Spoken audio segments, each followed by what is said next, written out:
Okay. So we talked about how in the liver, because, and we're going to see more of this in the rest of the semester, the liver often has more regulation because it's kind of like the air traffic controller of the body. Okay, so it decides which fuel metabolism pathways need to turn up, which need to turn down. It controls feeding sugar into the bloodstream, and the brain needs sugar because the liver and the muscles need fat as a fuel, and the brain and red blood cells need sugar. So it kind of is a sacrificial organ in that it gives up its use of sugar so that the brain can make sugar. So it's often regulated in different ways. So liver enzymes are often regulated in different ways, and enzymes are often blocked. So it's regulated by phosphorylation in response to glucagon, which is then just a hormone that says, I'm looking at sugar, let's find ways to get sugar to the brain. So I think I didn't emphasize is on the right-hand side where we have these allosteric activators and inhibitors. And so this little arrow is one of our few examples of feed forward activation. Okay, so feedback inhibition makes a lot of sense. So why would we have fructose 1,6-bisphosphate upregulating pyruvate kinase?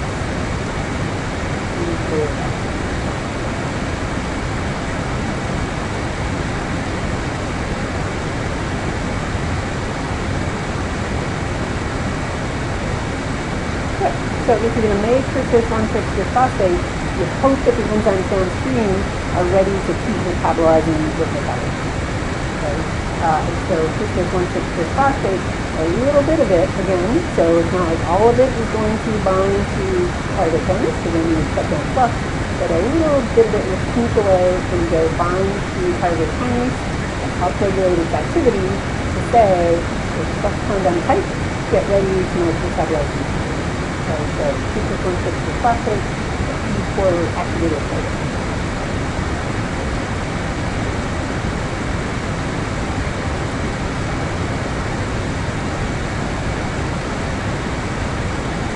No.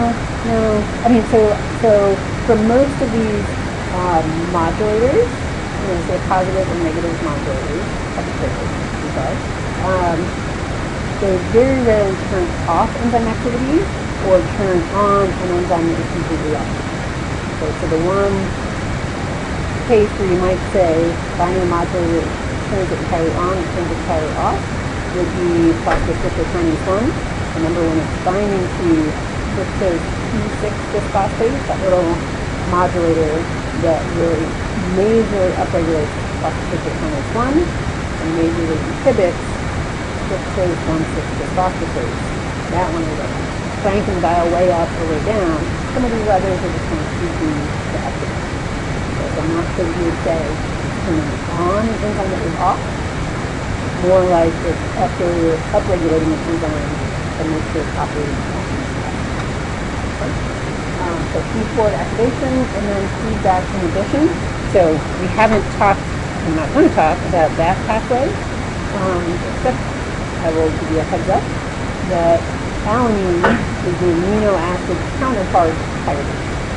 So pyruvate is an alpha keto acid. So if you replace that oxo group, okay, so if you replace that with an NH2, that converts an alpha keto acid to amino acid.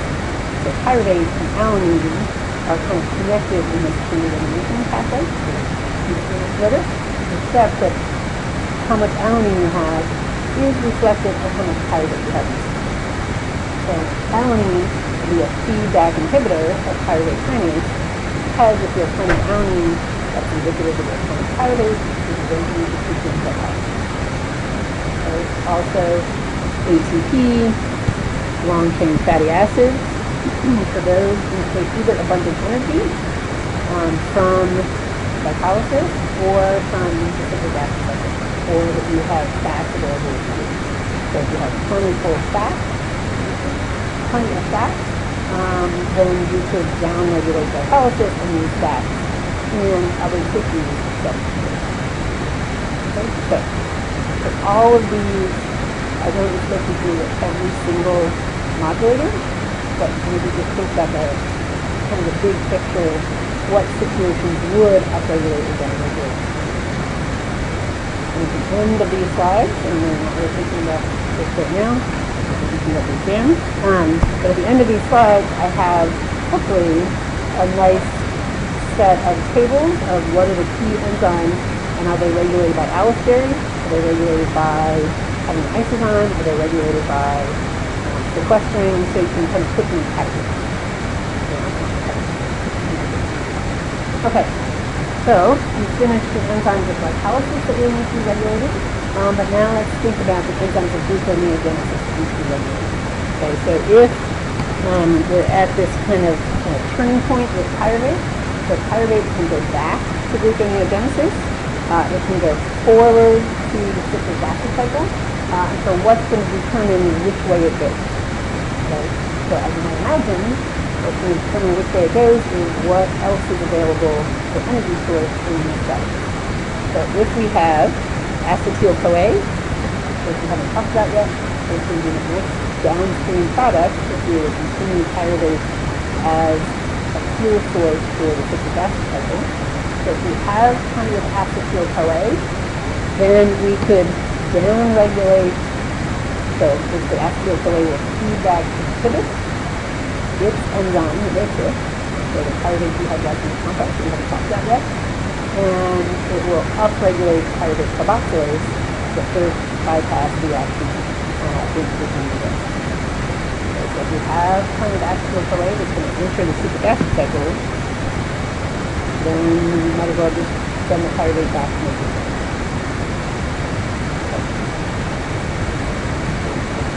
So that doesn't necessarily mean, so pyruvate comes from other places, so that doesn't necessarily mean we went all the way through glycolysis and now we're going to return and go back, so that would be pretty wasteful. But this means with the pyruvate that's available in the cell, are you going to have it enter the citric acid cycle, or are you going to use it for energy? So if we didn't need glucose for energy, where would it go? Yep. So store food. Okay. So what we're going to spend, I guess, the rest of the time today talking about is sugar, glycogen, breakdown, and synthesis. So we've talked about the enzymes that need to be regulated in glycolysis. I'm not going to talk about any more than gluconeogenesis, so we kind of did that with the bypass reaction. We didn't talk about bypass reaction. But now we're going to talk about even before we use sugar as a fuel source, how do we know whether we want to store it or whether we want to use it? So we're going to look at the enzymes that make and break down glycogen and how they're regulated. Okay, so the two enzymes that we're going to care about the most are glycogen phosphorylase. So we've heard that one before. We talked about it with regard to before we talked about cells. The product of that reaction is glucose 1-phosphate, I'll show you that in a minute, which then is isomerized to glucose 6-phosphate to enter glycolysis. So it could enter glycolysis if we're talking about a muscle that needs the energy of glycolysis, or if we're talking about the liver, so remember glycogen in the muscle and the liver, so if the muscle glycogen gets broken down, it probably is needed for energy, so that glucose 6-phosphate will enter glycolysis. If we're talking about the liver, then the glucose 6-phosphate that is produced by glycogen phosphorylase and then isomerized will get dephosphorylated by another enzyme, glucose 6-phosphatase, to enter the bloodstream. So again, here's another example of the liver can either metabolize sugar or release it into the bloodstream to the body. So the liver is being controller, or the general organ can share it. Okay, so this is glycogen phosphorylase. So you can tell you've seen this slide before. So if we have glycogen, the non-reducing end will be attacked by a molecule of inorganic phosphate. So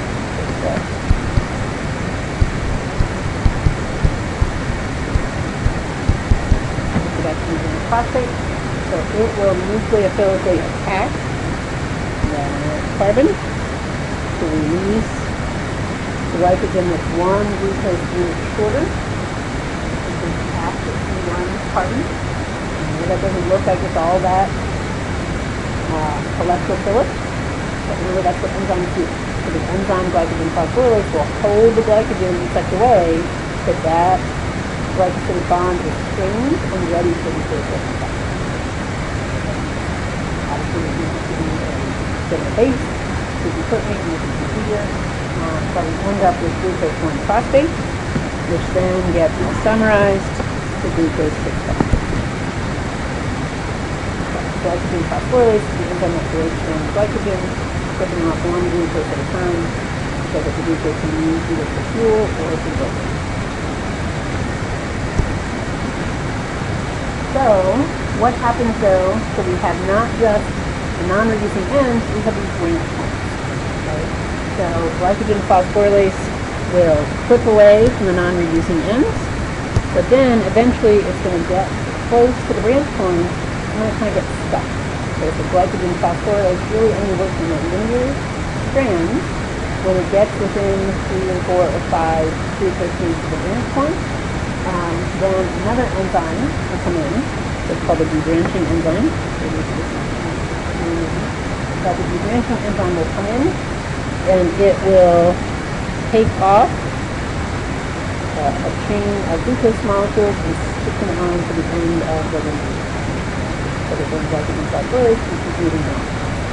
So why do you think glycogen phosphorylase can't move past that lineage?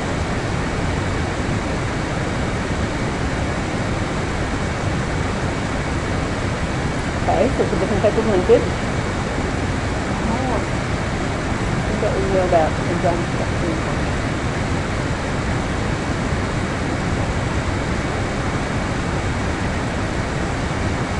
Maybe because it's in the active site, right? Okay, so if the enzyme is moving along on a linear strand, now it gets to a branch point, the geometry is a little different, so the force is a little different, and it just isn't recognized by the active site. Okay, so the debranching enzyme will come in, and then it keeps moving along, and so the debranching enzyme not just moves that piece over, but the debranching enzyme actually picks up that glycogen. So the debranching enzyme does two things, and then glycogen phosphorylase. You don't need to know the debranching enzyme, you're just saying that if it puzzles you why, how you get past that branch point, it's stuck in the So and then phosphoglucomutase is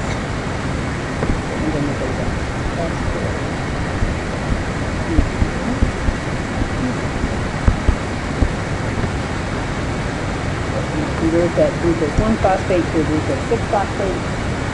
In muscle, that glucose 6-phosphate is ready for glycolysis. Okay, so in the liver, however, I've already sort of hinted that the liver is going to be different. So in the liver, we have lots of glycogen. So the liver could metabolize that glucose 6-phosphate that it gets through glycolysis, but probably what it's going to do is it's going to give up that glucose to the rest of the body. So if in the cytoplasm of the liver you make glucose 6-phosphate, so here's a weird little piece of trivia. So phosphorylated sugars don't actually leave a cell or enter a cell. So a sugar can come in, so glucose can come into a cell, glucose, so the transporter to glucose to leave the cell, but there's not a transporter for glucose 6-phosphate to leave the liver cell. Okay. So we're going to have to dephosphorylate that glucose, so this glucose transporter group 2 will only transport dephosphorylated glucose. So we have to take that phosphate group off of glucose 6-phosphate. Phosphate group is going to get put on to the active glycogen. Take it off. And the weird thing is, this dephosphorylation happens in the endoplasmic reticulum. If it's not happening in the cytoplasm, it has to cross a membrane. Okay, so there's a transporter within the liver cell, but not to leave the liver cell. Okay, so the transporter to cross the endoplasmic reticulum membrane. And then the glucose 6-phosphatase, the enzyme that takes that phosphate group off, the membrane-bound enzyme, where the active site is on one phase of the enzyme, and so the enzymatic activity happens inside the endoplasmic system. Okay, so the glucose 6-phosphate comes into the cytoplasm. It sees the active site of the glucose 6-phosphatase. The phosphate group gets cleaved off, so that now we have free glucose that leaves the endoplasmic reticulum, leaves the cell, and goes into the bloodstream. So you would call this maybe regulation by sequestration. So the enzyme glucose 6-phosphatase is sequestered or hidden, so that its activity only happens on the inside of the endoplasmic system. So why do you think that's a useful regulatory step? Why might it be bad if the phosphatase activity is in the cytoplasm?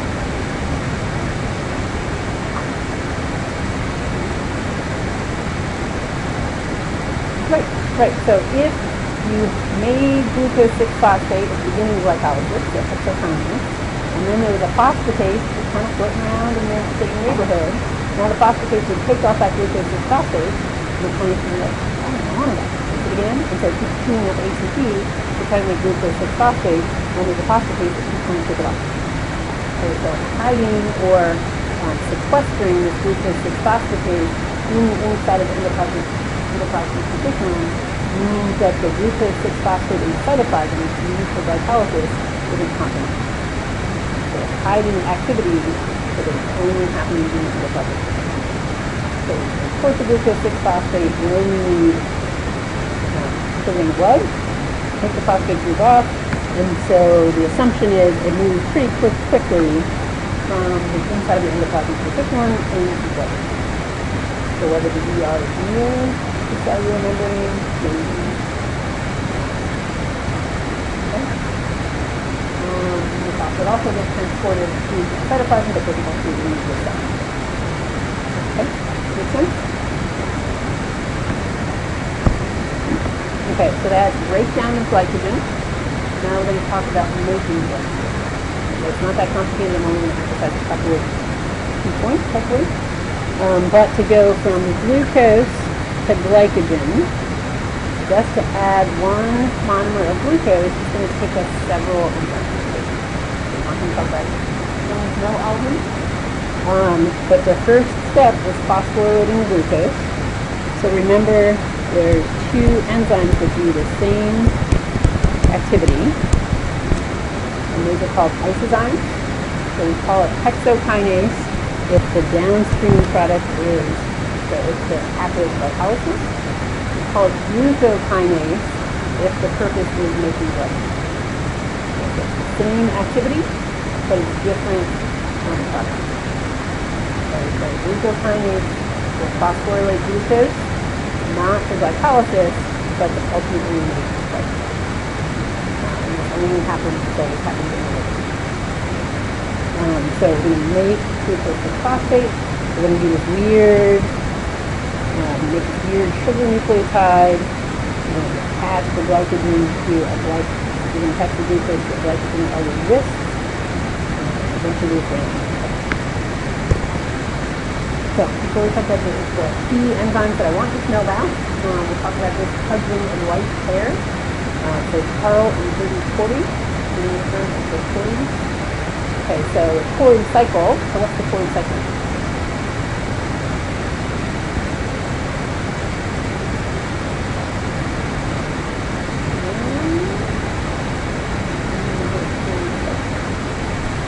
So the Cordy cycle is another name for lactate, so pyruvate to lactate in the muscle and lactate back to pyruvate in the liver.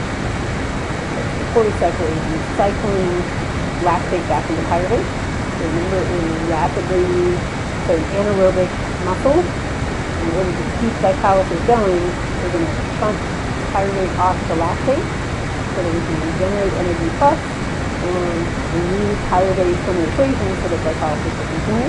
But then we have to figure out what to do with that lactate so that it's dead end product. So the lactate then goes in the bloodstream to the liver, gets reconverted to pyruvate, it protein than put that to that body. So that's what we're doing. But really they studied all kinds of sugar metabolism. So they were among the first. So if you think about, so if they got the Nobel Prize in 1947, that probably means they were working in the 1930s. So working on your disease papers, what do you think the state of the art in terms of biology was in 1930s? So what's the like? Depression. Yeah. Before, so not a whole lot of like surplus money for biomedical research, right? And in fact, he was just doing a test, so they were not nervous. Okay? So they emigrated in the 1930s because of going crazy, right? So between World War I and World War II, not looking good. So I think either she was Jewish and he was Czech. That may be the case. So they kind of left Europe because it wasn't looking good for them. And so they moved to the U.S. He was the trained, so he was an MD, he was a biochemist. Not a whole lot of jobs, especially not a whole lot of jobs for husband and wife. Okay, so during the Depression, if one person in the family, particularly the male, had a job, that wasn't paid. Two people in one family. One income, one paycheck is pretty darn good in the Depression, so we're not going to do that. And so it's actually very difficult to get two jobs, much less at the same place. And so the same thing happens now. So that's called the two-body problem. Okay, so some of you are the scientists or even MDs. You fall in love with another scientist or MD. Think about that. So in medicine it works a little bit better because they work hard to have you match to the same residency, fellowship, etc. In the world of academic science, yeah, you can do it. So if you're both computational biophysicists, how many jobs do you think there are? Computational biophysicists, so that's called the two-body problem. The two bodies trying to be in the same place at the same time, and it's not. So it's hard now. It was like practically impossible in the 1930s and 1940s. So she worked, and many wives of scientists worked as assistants to their husbands in the lab. Even if they both had PhDs, they did. They were both well trained, but they were also very savvy and political. So they worked in sugar metabolism, trying to figure out the enzymes before people knew exactly what these enzymes were all about. They were very careful experimentalists who would work with actual tissues, so they're taking part of the liver, and separate out nucleus, cytoplasm, where is the activity located. So those of you in the lab now, they don't have activity cytoplasm either. They try to separate out into tissues and try to figure out, okay, so which salt fraction is the activity located. That requires assays, separating the parts of the liver.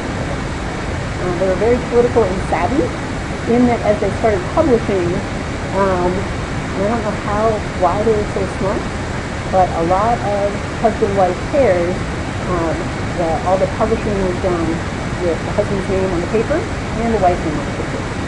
So when the time comes to acknowledge the work, who do you think is assumed to be the woman behind the operation? Okay, so it's the woman did work in the lab, the husband is the baby in the lab. So they were actually smart, but even though they worked together their whole lives, some papers were published with his name, some papers were published with her name, sometimes he was the corresponding author, sometimes she was the corresponding author. So the text projects were they were the only ones on it. So there were some projects where her name was on the project and his wasn't. So that when time came for recognition, that the name wasn't on paper, clearly he was the guy who did for this company. And it wasn't artificial. I mean, they were equal partners, but they made sure that the world knew they were equal partners. So when the time came to the Nobel Prize, the Nobel Prize committee couldn't say he wasn't a contributor, so he was able to the Nobel Prize. He's not. Yep. And so at the time they were in St. Louis, Missouri, because they kind of popped around for a while. He had a job, efficient, get my job efficient, in St. Louis, things are actually really thought that kind of stuff. In their lab, they trained 6 different scientists in the robotics. Okay, so they were not only very smart, but they were very good laboratories, careful with things that we talk about. They worked at a lot of the sugar metabolism in there. And also, I don't know if any of you have seen any cases in glycogen storage diseases, but there are a lot of diseases related to the breakdown and storage of glycogen. And so they cared very much about the physiological effects of some of these enzymes and the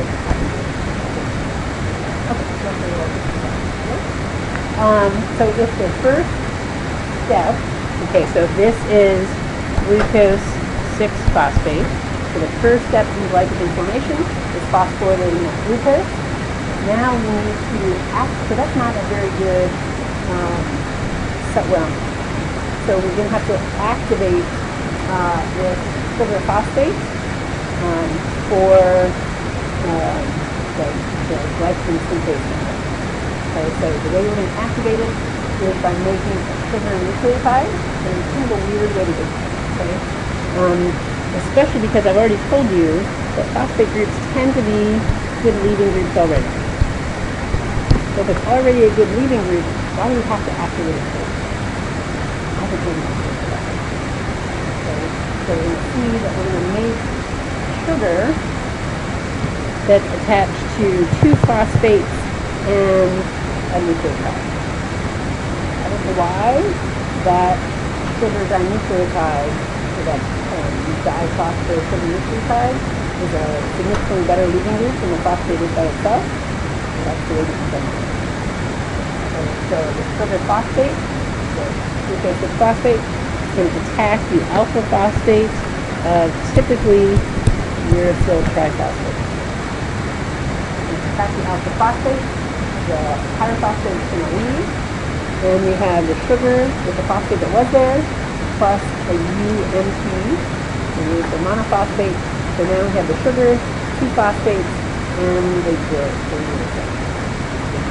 I think we want. It doesn't make a whole lot of sense to me, but I'm not the one doing it. Okay, so then we finally get the enzyme to repair the mix it out. So glycogen synthase is going to add that glucose monomer to the glycogen that's already there. So it uses that UGP glucose as the building block for the polymerization. Why it can't just use glucose 6-phosphate, I don't know. But it wants to use that UGP glucose. So the glycogen synthase will attack at the C1. Not the enzyme attacking, but the enzyme that's set up. So that we make that new glycosidic bond between the C1 and the C4 of the non-reducing end, and it releases UGP. So certainly the UGP is a good leaving group, but why it has to do with that now, I don't know. So we only have a glycogen that's extended by 1 glucose unit. That is non-reducing. So we'll have to do that mechanism with UGP. But we can remember that that's actually the building block of that unit. So here's the weird thing. So if we're talking about just adding 1 sugar unit on to the end of the non-reducing end of the glycogen, how do we start with the glycogen? So it only tells you about adding something on, so what is it adding it on to? And so the weird thing is glycogen, the homopolymer of glucose, isn't all just sugar. Okay, so it's a polymer of sugar with a protein at its core. That's the main thing we learned today.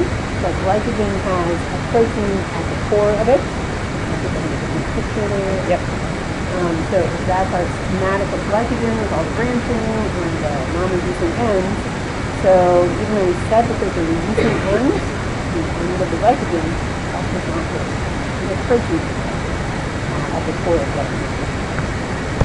Okay, so what is that protein? So that protein is called glycogenin. So Genesis means beginning. Glycose is sugar. So glycogenin is an enzyme, the protein that gets the whole thing started. So in fact, it is an enzyme. So to make that first linkage, we're actually going to use the hydroxyl of a tyrosine. So the tyrosine hydroxyl will get the whole thing started. So now we have this glycogen protein with a sugar attached to it, and that allows it to continue. So it's both the catalyst for that first reaction and the primer of how it gets mixed up. It ends up being covalently incorporated into the core of this big glycogen molecule. So it looks like. Okay, so those are the enzymes that are important, but now we're going to talk about how they're regulated. And so we're really just going to talk about two key enzymes, glycogen phosphorylase for glycogen breakdown, and glycogen synthase for glycogen synthase. We're going to talk about hormonal signaling and allostery regulation. Okay, so first we'll talk about glycogen phosphorylase. So glycogen phosphorylase is regulated by phosphorylation. Okay, so positively regulated. So when it's phosphorylated, it's active. So in this case, phosphorylation equals active. So it's made as a less active precursor that needs to be activated by phosphorylation. And so it's side chain, so this is indicating maybe a bit of dimer. Protein, it's a dimeric protein. When those serine residues are phosphorylated, then it's active. And what is going to trigger the phosphorylation? So we know that any phosphorylation is a kinase and a phosphatase. So that's going to activate glycogen phosphorylase by phosphorylation and a kinase. In order for it to do this regulation, we need to phosphorylate and we need to turn it off. So what is going to trigger whether the kinase is active or not? So that's where the hormones come in. Okay, so glucagon is the hormone that says blood sugar is low. So if blood sugar is low, what do you think you might want the end result to be?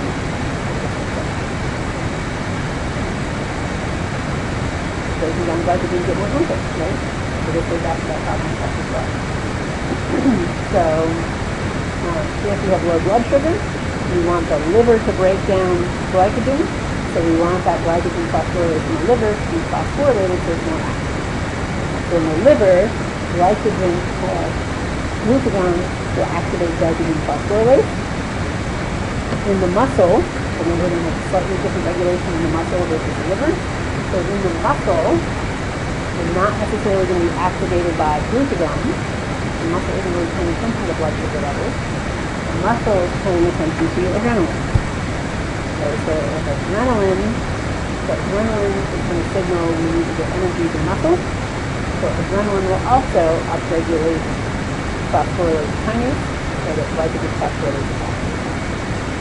So in this case, glucagon and epinephrine work together to give us more fuel for our muscles to work, or more free glucose to skip into the bloodstream to get to the muscles in the brain.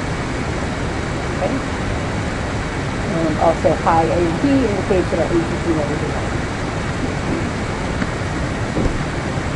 Okay, so this takes us back to a slide that I showed you before that actually you know the enzymes in the middle. So now you need to know the enzymes in the middle. So we talked about the epinephrine signaling pathway. We haven't talked about the glucagon receptor. So from what you can see there, what kind of receptor would you say that the glucagon receptor is? There's also a G-protein coupled receptor. Okay? So if glucagon binding to its receptor also activates the GS alpha subunit, so that's because it's a G-protein coupled receptor, they both make cyclic AMP, and so now all the downstream effects are the same. So even though there's two different hormones binding to two different receptors, they have the same effect. So it's just that epinephrine tends to act in the muscle cell, glucagon tends to act in the muscle cell. Two different cells, two different hormones, doing the same effect, which is turn on glycogen phosphorylase by phosphorylating it to give us glucose instead of glucose. Okay, so now you know about phosphorylation kinase, you know about glycogen phosphorylase, and we're going to work to break down glycogen.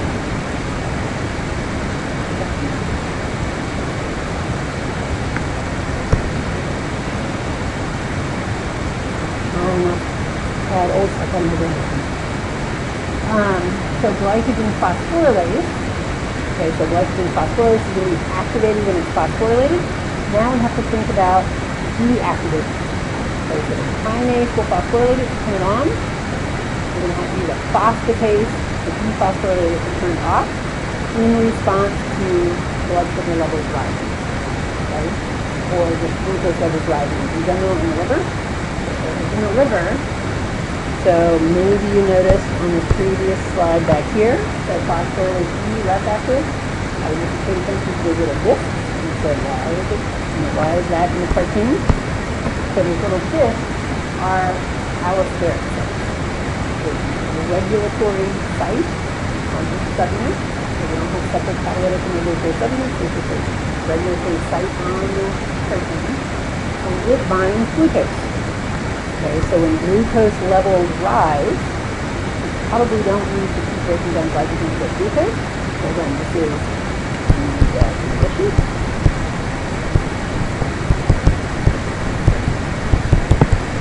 Okay, so the phosphorylase will phosphorylate glycogen phosphorylase. Okay. The kinase will phosphorylate glycogen phosphorylase.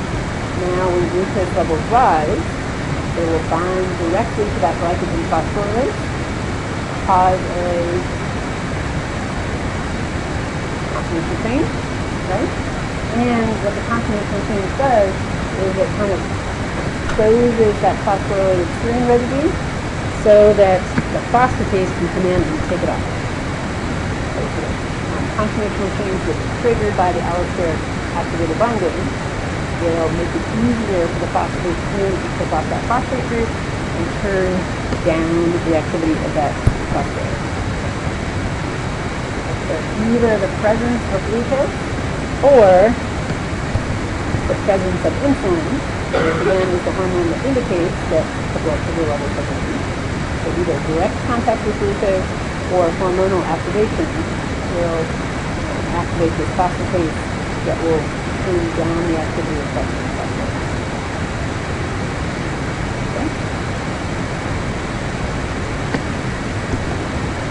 Okay, so the glucose will have, so in this case, emphasizing the role of glucose, so it's binding directly to the enzyme, and glucose levels trigger insulin levels rising, and so that'll also do that here. Okay, so that was glycogen phosphorylase, to break down glycogen into synthase. Now we'll talk about glycogen synthase, so making glycogen synthase. So glycogen synthase is also regulated by phosphorylation, but now it's regulated oppositely. Okay, so glycogen synthase is turned off. Okay, so P equals off in this case.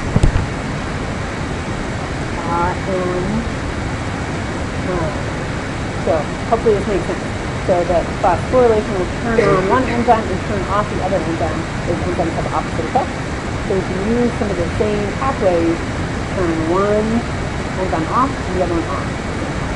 Okay? So glycogen synthase, the enzyme that makes glycogen, is turned on when it's dephosphorylated, active, and it's turned off when it's phosphorylated. So there's three phosphorylation sites. So we're going to need a kinase to phosphorylate and turn it off. We need a phosphatase to dephosphorylate it and turn it on. But now we can use some of the same hormones, insulin, glucagon, epinephrine, because they're going to have the opposite effect.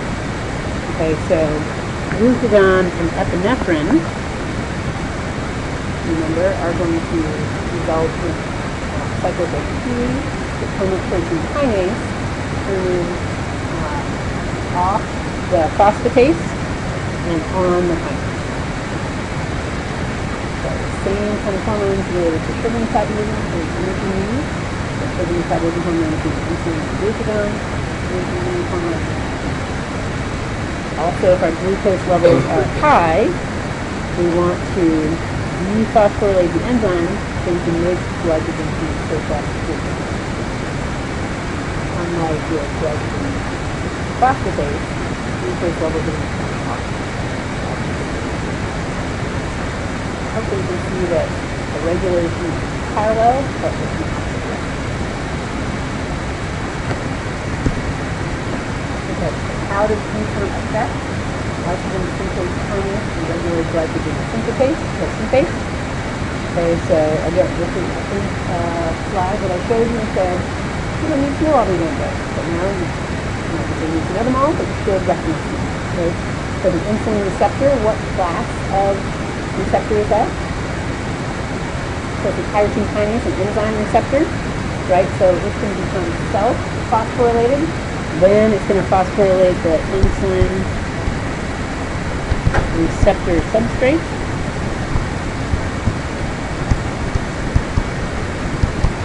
Which will now bind to other enzymes that we're not going to talk about.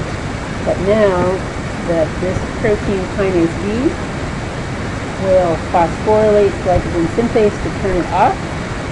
So glycogen synthase kinase is turned off. Now then glycogen synthase is phosphorylated. And we can make more glycogen with the extra glucose that we have. That's indicated by the insulin. So this is just a protein kinase. So it's just another kinase that will activate a lot of different things in the cell.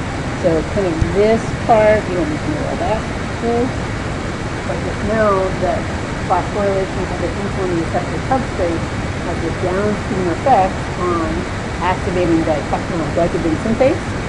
So that insulin levels indicative of high blood sugar will trigger the enzyme that will make glycogen synthase.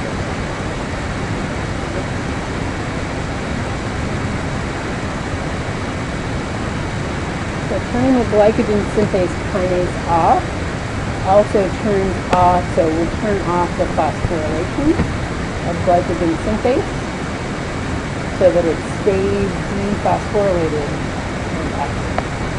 And like very kind of indirect. So the glycogen synthase kinase will turn off glycogen synthase. So if we phosphorylate that kinase, it's off, which means the glycogen synthase is off. Which means, we turn off the glycogen synthase kinase, then the glycogen synthase is dephosphorylated, which means it's lots of level, and it's basically like double negative. Okay, so if we turn off glycogen synthase kinase, then glycogen synthase is dephosphorylated. Okay, so the downstream effect is high insulin, but you make more glycogen. Okay, and so that is a textbook summary table that's way overwhelming. So what I mostly want you to know is what are the downstream effects. So if we have high blood glucose, we're going to stop breaking down our glycogen. There's more. So we'll stop breaking down our glycogen because we don't need more glucose. In fact, we're going to start making more glycogen. And we're also going to activate glycolysis because we're going to be able to surplus the glucose that's needed to get right? However, if we have low blood glucose, everything is the opposite. So for low blood glucose means we want to stop making glycogen, start breaking it down, and down regulate glycolysis. Try to find another picture.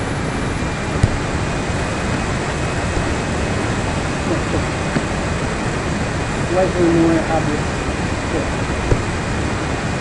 So use those for your benefit, don't get overwhelmed with them. And so if you start to get overwhelmed, remember that this is here, this is in the final exam. This will be about this piece of paper.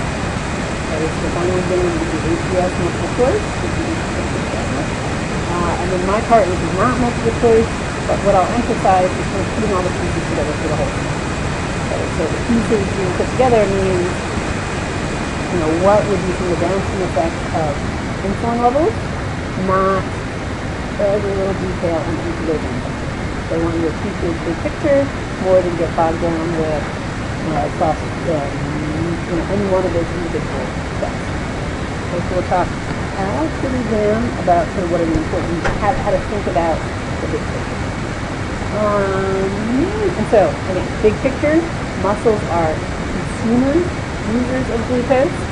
The liver can use glucose as a fuel source. More often it's going to supply glucose to the rest of the body.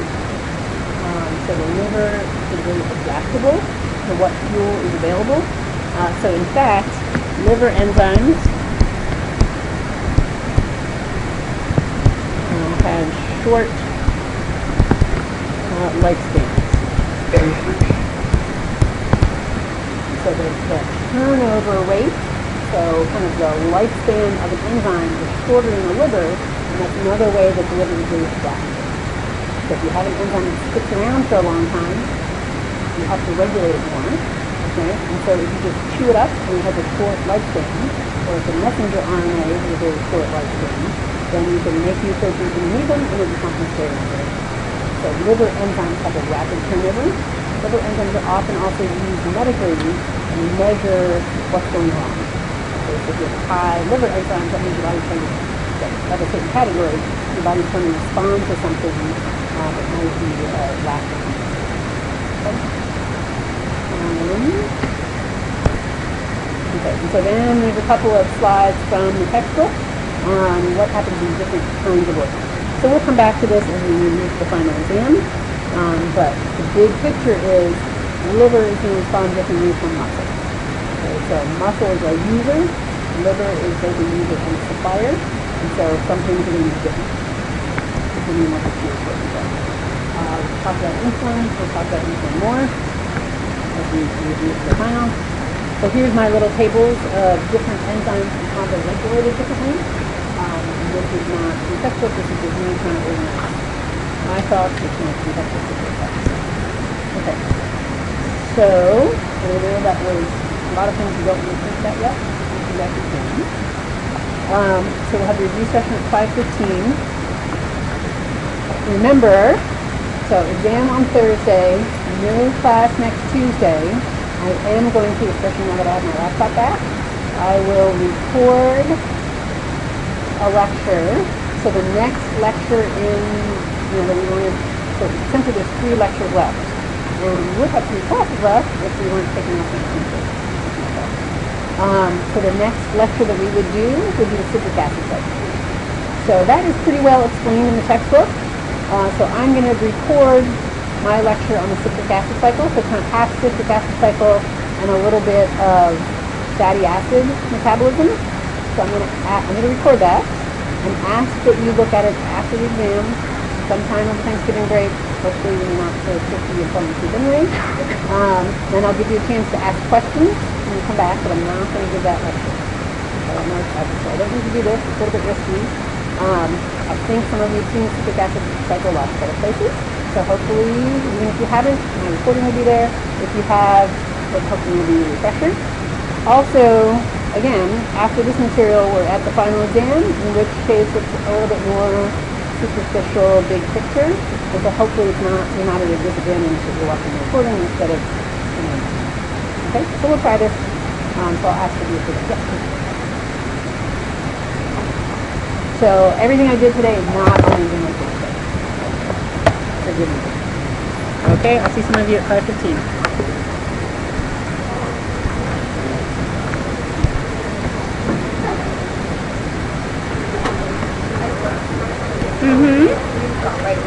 Yes.